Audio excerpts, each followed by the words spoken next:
A dusty old fence creaks in the wind, standing crooked on a neglected farm. An elderly man, hands trembling, struggles to hammer in a nail. The sun is setting, and he's exhausted, too old for this task. Just as he's about to give up, a young boy appears, offering a silent, unexpected hand. Mr. George Harrow is a man of wealth, power, and pride. At 55, he stands tall, impeccably dressed in designer suits and polished shoes, a stark contrast to the rural setting of his weekend getaway. The sprawling estate he owns was inherited, but the man himself has built an empire, a legacy of hard work and relentless ambition. Yet beneath his polished exterior, George carries a heavy burden, a profound loneliness masked by success. His life revolves around board meetings, financial reports, and the sterile comfort of wealth.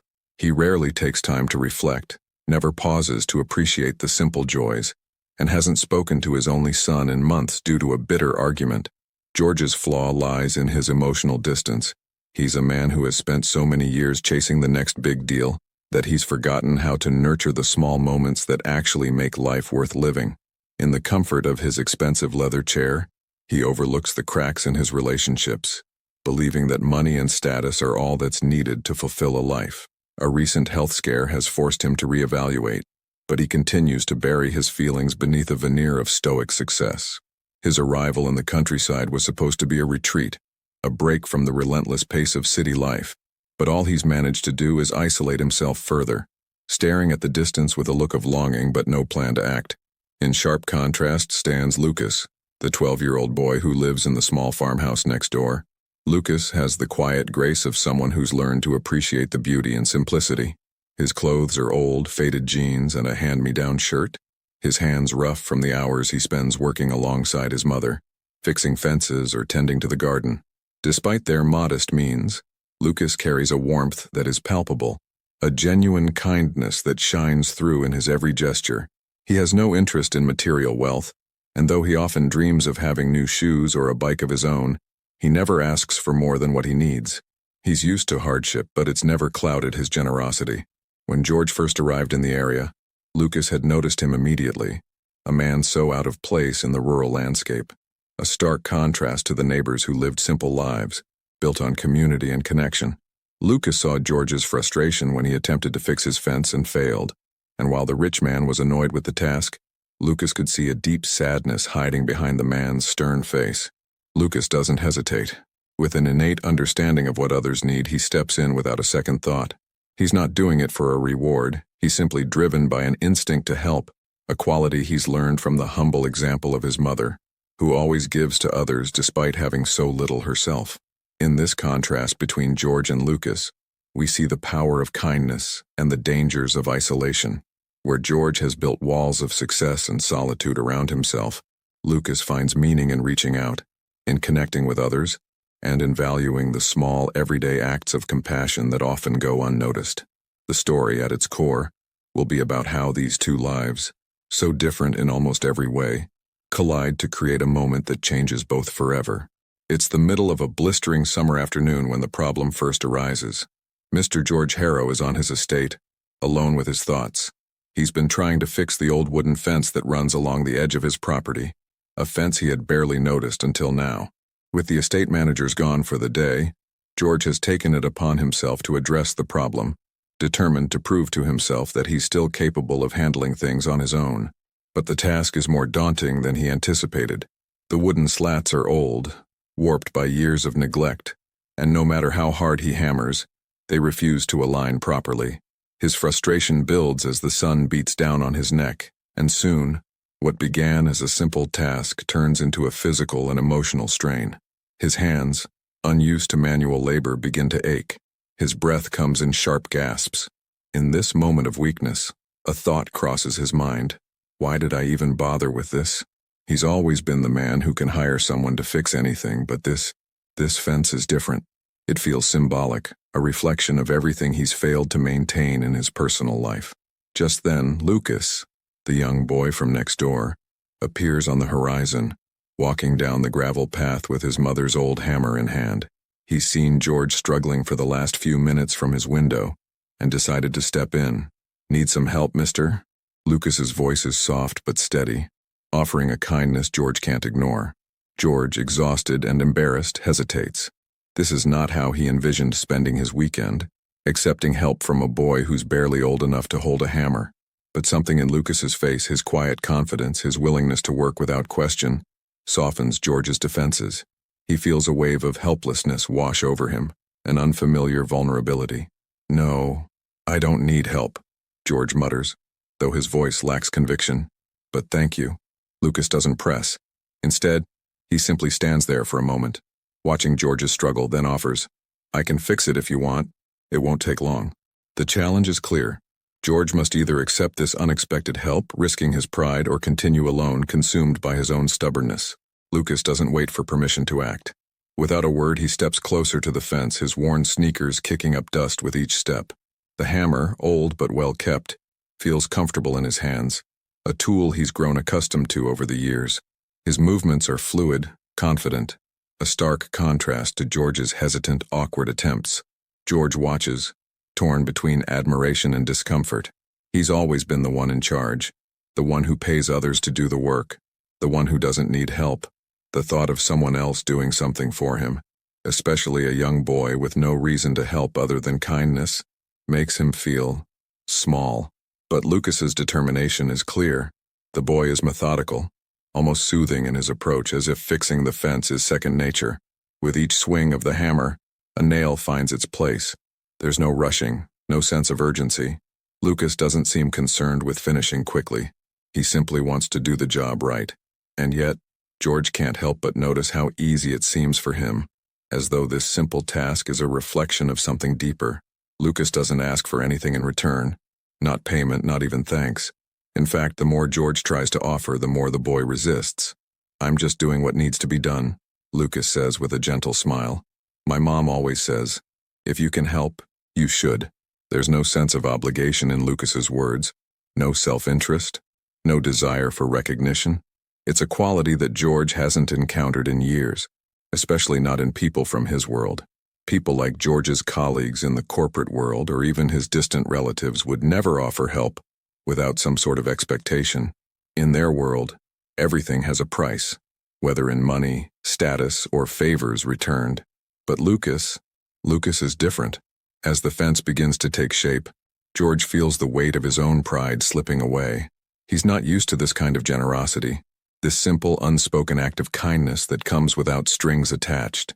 The boy could have been playing, could have been running errands, but instead he chose to spend his afternoon helping someone who didn't ask for it, who, if anything, might have rejected the help. It's an odd, humbling feeling for George, a reminder of all the things he's lost touch with. In the silence between them, George feels a deep, unsettling truth settle in his chest. Lucas has shown him something priceless, something money can't buy, and yet, for the first time, George doesn't feel angry or ashamed about the gap between their lives. He feels something else, gratitude. George swallows hard, his throat tight. The fence may be getting fixed, but in that moment, something far more significant is being repaired within him. As Lucas works, George stands back, his arms crossed in an unconscious defensive posture. His mind races, filled with a mix of confusion and awe. Why was this boy helping? What did he expect in return? It wasn't like George had asked for help. In fact, he had practically refused it.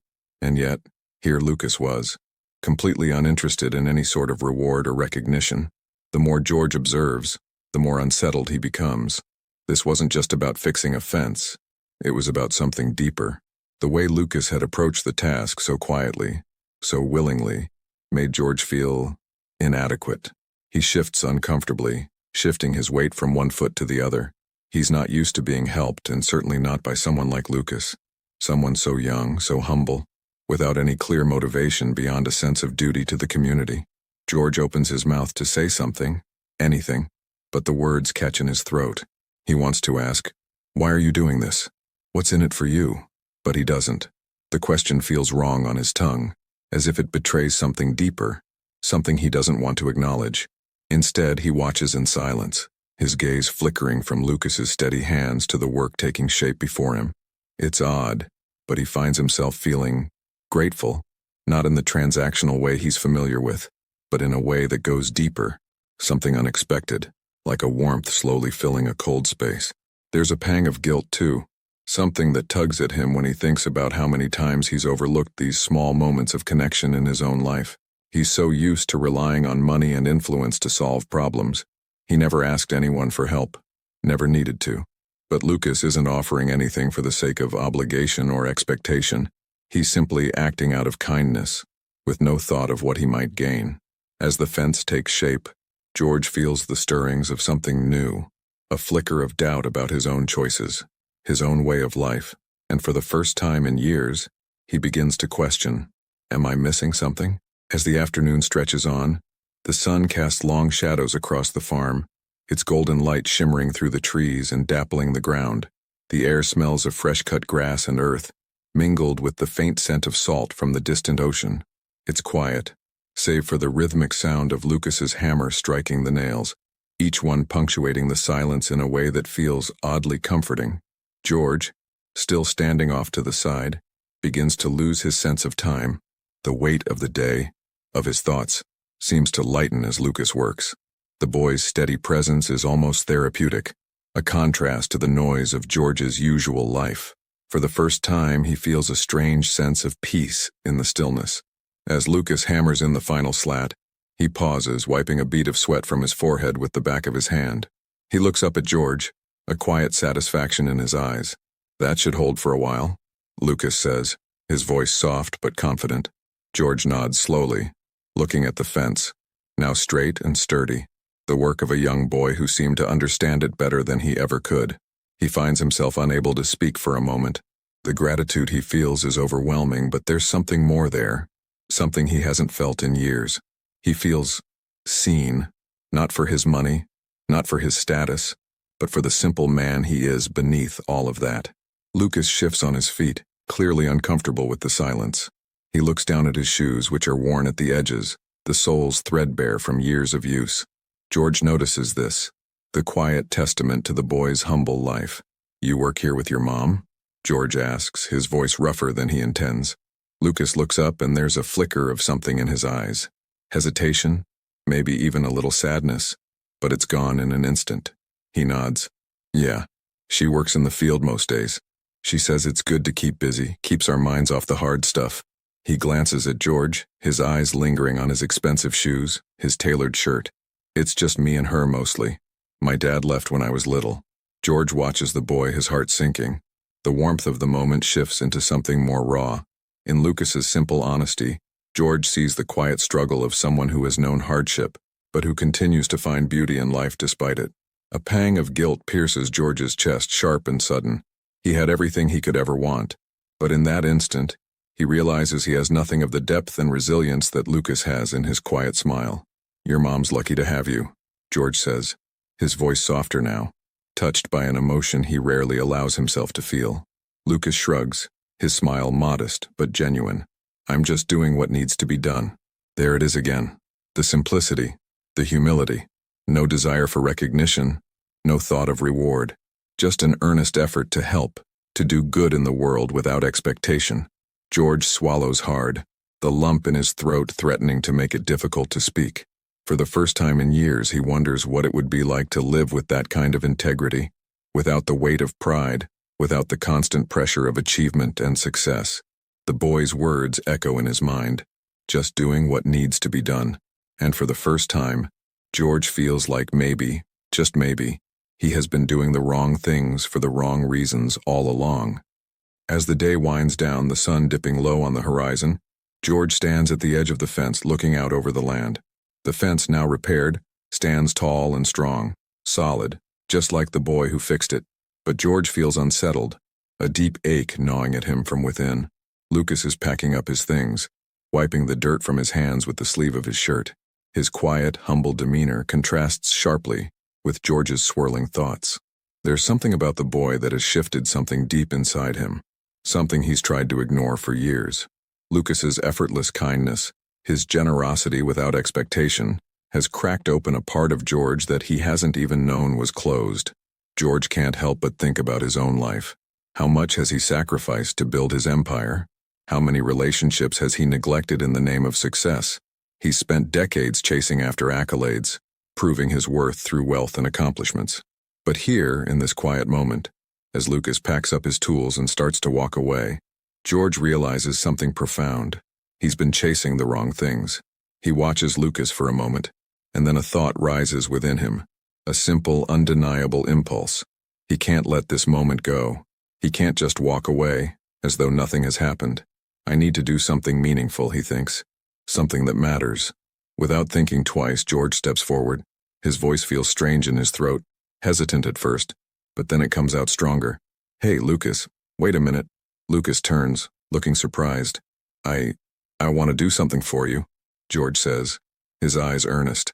I don't know if you'd let me, but I'd like to help. Your mom, your family. You've helped me more than you'll ever know, and I can't just leave it at that. Lucas, taken aback, hesitates. He knows George isn't used to being the one on the giving end, and the offer is unexpected. But there's something in George's voice, something real, that makes Lucas pause. George steps forward, ready to make a decision, knowing this moment could be the beginning of something entirely different for him. The following morning, the air is crisp, the sky a pale blue streaked with wisps of cloud. George has barely slept, the weight of his decision sitting heavily on his chest. But there's no turning back now. He knows what he must do, and it feels both daunting and liberating all at once. He arrives at Lucas's farmhouse just as the first rays of sunlight bathe the small house in a warm glow. The road is narrow and bumpy, but George barely notices the jarring ride, his mind focused entirely on what he's about to do. For once, he's not thinking about the next business deal, the next board meeting, or the next step in his carefully constructed life. He's thinking about something far more important: connection. As he pulls up to the front of the modest farmhouse, he spots Lucas and his mother working in the garden. The boy is kneeling on the ground, his hands in the soil, planting flowers alongside his mother. The scene is simple, beautiful in its quiet, everyday rhythms, but it tugs at George's heart in a way he wasn't expecting.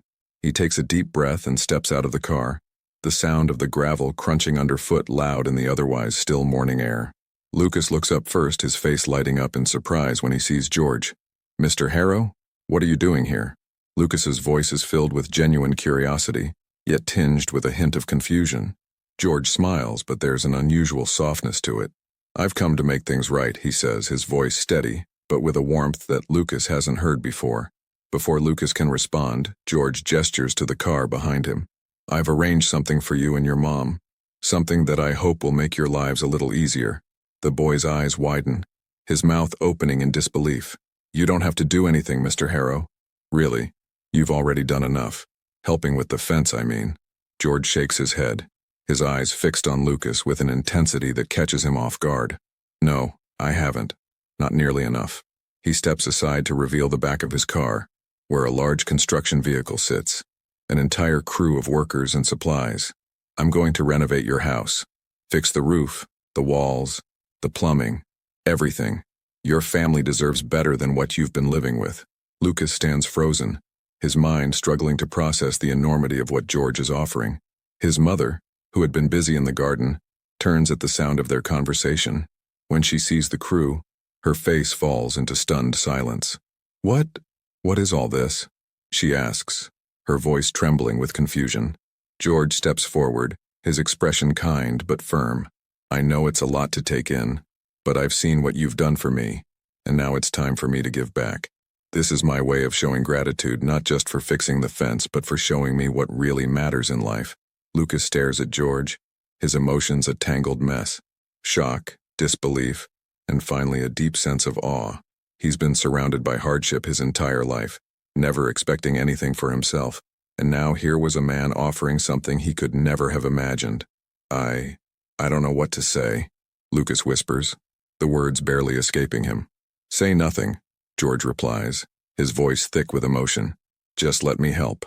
The moment lingers between them, quiet, powerful, and filled with the weight of transformation. In this grand gesture, George has not only given a gift of material value, but a gift of human connection. He's offered Lucas and his mother something they never could have imagined. But in doing so, he has also given himself something precious. The realization that true wealth lies not in possessions, but in the bonds we form, the kindness we give, and the gratitude we show.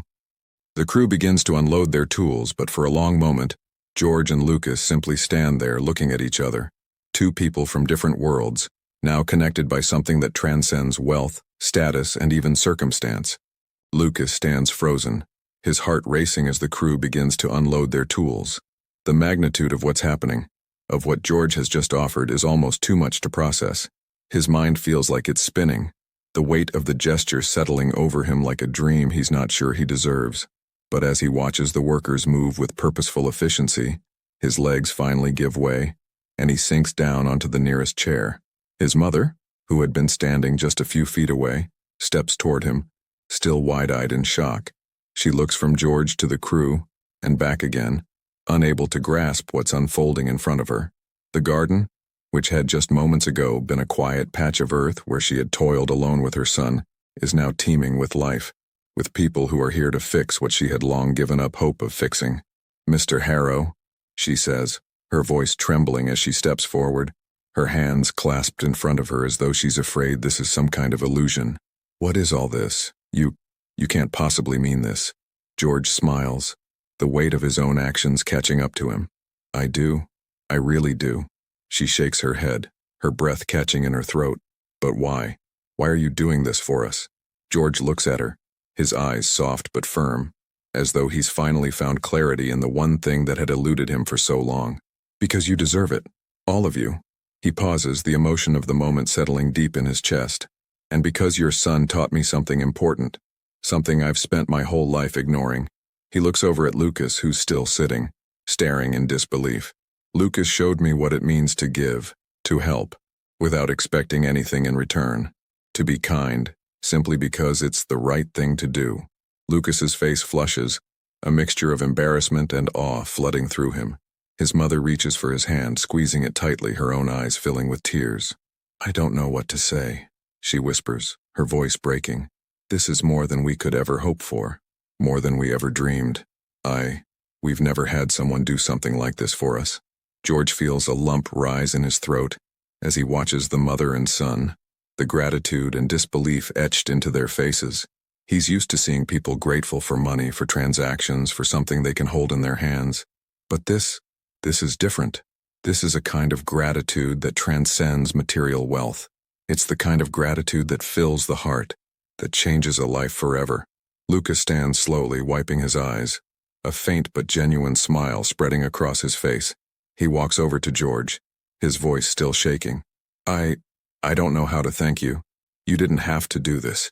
We were just helping. I didn't think anyone would ever." George cuts him off gently, placing a hand on his shoulder. "You don't need to thank me, Lucas. You've already done more than enough.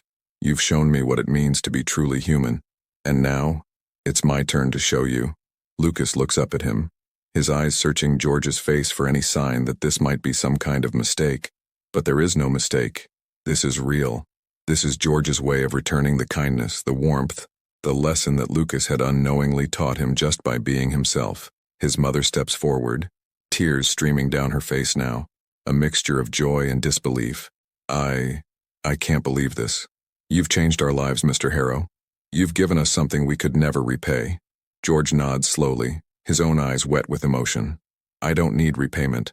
I just want you to know that kindness, no matter how small, can change everything. You've taught me that." As the workers begin to assess the house and make their plans, George stands back, his heart full in a way he's never known before. This wasn't just about fixing a house. This was about healing something inside himself, something that had been broken for far too long. And in doing so, he had given Lucas and his family not just a home, but a future. George watches as Lucas, his mother, and the crew gather around, exchanging laughter, simple words of thanks, and smiles that speak volumes. In this small moment, in this small town, the lives of two very different people have been irrevocably changed by an act of kindness, by the unspoken bond between two strangers, and by the understanding that we are all, in the end, just human. As the day wears on and the crew works tirelessly, George finds himself standing off to the side, watching quietly. The house, once worn and crumbling, is beginning to take shape in a way he never thought possible. He sees Lucas and his mother talking with the workers, their laughter ringing through the air like a melody. The sight of their joy, simple, unburdened joy, strikes him in a way that feels almost surreal. George leans against the old wooden fence, feeling the warmth of the sun on his skin as he reflects on everything that's happened in the past 24 hours. It feels like a lifetime ago that he was standing on that road, stranded and frustrated, consumed by his own life and its endless demands. Now, as he looks at the transformation unfolding before him, it dawns on him just how much has shifted in him. He thinks back to that moment when Lucas had helped him, without hesitation, without expectation of anything in return. The boy's simple act of kindness had unraveled something in George. It had forced him to question his own life choices, the long hours, the sacrifices, the endless pursuit of success. He had thought he was building a legacy, but in reality, he had been neglecting the very things that mattered most: connection, compassion, and gratitude. George's thoughts drift to his own past. All the money he's made, the deals he's sealed, the achievements he's racked up, they all seem hollow now, like the empty walls of a house before it's filled with warmth. The truth is, the wealth he'd been chasing all these years had nothing to do with money. It was about human connection. It was about being present, being kind and giving, not out of obligation, but out of genuine desire to make a difference. He smiles to himself, the weight that had once rested so heavily on his shoulders now feeling lighter than it ever has. This, he thinks, this is what it means to live a truly rich life. As the sun sets behind the hills, casting a golden glow over the farm, George stands side by side with Lucas and his mother. The house, now vibrant and sturdy, stands as a testament to the power of kindness and human connection. For the first time in years, George feels truly at peace. Lucas, his eyes filled with new possibilities, looks up at George. "I never thought something like this would happen," he says quietly, almost as if he's still processing it all. Maybe one day I can help someone the way you've helped us." George smiles, his heart swelling with pride. "I have no doubt about that, Lucas. I've seen what kindness can do. You've shown me that." Lucas nods, his gaze turning to the horizon. The future no longer feels as distant or uncertain. It feels full of potential. For George, the lessons learned here are clear. True wealth isn't found in bank accounts or business deals, but in the relationships we build, the lives we touch, and the small acts of kindness that ripple out, changing everything in their wake. As the last of the workers pack up and the stars begin to twinkle in the evening sky, George realizes that his life, just like the house, is finally beginning to feel whole.